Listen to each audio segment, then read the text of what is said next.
when do you sell? And, most people, I say half facetiously, I say that most people sell for two reasons. They sell things because they went up, and they sell things because they went down.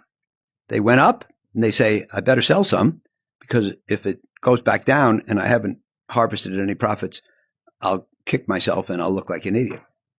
Or they buy it and it goes down, and they say, well, I've bought it and I lost half my money. I better sell it before I lose the other half, and I'll feel like an idiot. So a lot of selling is designed not to do the smart thing, but to avoid feeling like an idiot. Now, if you accept that people sell things because they're up and sell things because they're down, then by definition, they can't be both right. Because taking the same action in response to two diametrically opposed events, how can they both be right? And the answer is neither is right. You shouldn't sell things just because they're up, because if they were a good buy in the first place, maybe they have further to go. And you shouldn't sell things just because they're down, because if they were a good buy in the first place, maybe they're better now that they're cheaper. So selling because something's up or selling them because something's down, neither one is right on its face.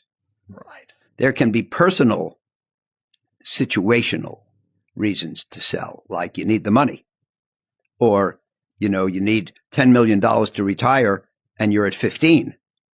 And if you go back to at 6, now you don't have enough money. So there are legitimate reasons to sell, which are unrelated to the merits of the investment. But if you're free from those and you're just concerned about the merits of the investment, then obviously there's only one reason to sell, which is you reanalyze it. You examine your prior thesis. You look to see if your prior thesis is still correct. You look to see if there is still room for appreciation under your prior thesis. You maybe reformulate your thesis to update it. And then you say, is it an investment I would make today? And if the answer is absolutely not, then you probably shouldn't hold it. But, most people who are doctrinaire, who are, I would say, smug, say everything's either a buy or a sell. I don't think that's true. I think there are things that legitimately holds.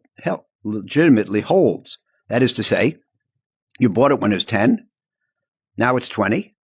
You update your thesis. When it was 10, you thought it was going to go to 20. You update your thesis, and now you say, I think it can go to 25. Well, maybe you don't want to buy it for the trip from 20 to 25, but maybe you're feeling good enough about the trip from 20 to 25 that it's still worth holding.